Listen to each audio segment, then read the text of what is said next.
De l'eau en sachet, dit eau pure, vendue sur les rues de Kinshasa, sont souvent fabriquées dans des conditions impropres à la consommation et les emballages rendent insalubre la ville. À Gombe, comme dans la commune de Barumbu, la police a mis la main sur les fabricants de ces eaux en sachet conformément à l'instruction du gouverneur Ngobila.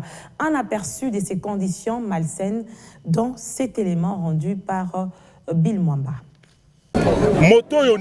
Tout fabricant d'eau en sachet à Kinshasa que nous allons traquer, qu'il sache que nous allons le transférer au parquet. Je m'engage à suivre personnellement ces dossiers de très près jusqu'à ce qu'il réponde de ses actes, avait affirmé d'un ton ferme le gouverneur de la ville. Une mise en garde qui n'est pas restée lettre morte. Aussitôt pris à bras le corps par le bourgmestre et la police qui se sont lancés dans une traque sans merci des fabricants et vendeurs d'eau en sachet dit eau pure.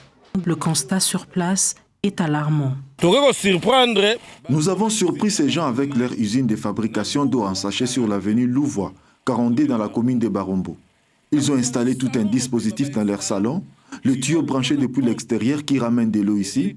Ils ne font que mettre directement dans le sachet sans même le filtrer. Aucun respect des normes d'hygiène. Regarde un peu cette couleur. J'espère que c'est de l'eau de la rivière. Pourtant, le gouverneur de la ville ne ménage aucun effort pour endiguer ces mal. Voilà les conditions dans lesquelles se fabrique de l'eau en sachet vendue sur les rues de Kinshasa. Une usine de fortune de dispositifs aux odeurs nauséabondes. Des eaux impropres fabriquées à l'insu de l'autorité sanitaire et de contrôle.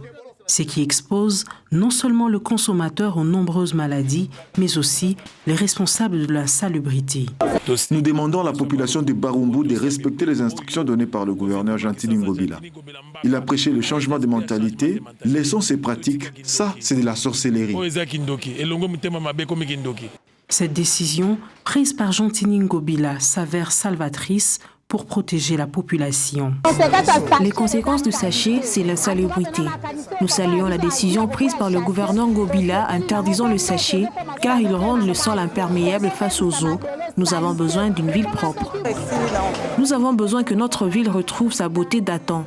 Le constat actuel est déplorable. Ces sachets partout, des bouteilles, nous n'avons qu'à saluer la décision de l'autorité urbaine. Après découverte, la police a procédé à la destruction de ces eaux sales et mis ce hors-la-loi à la disposition du parquet comme l'avait promis le premier citoyen de la ville.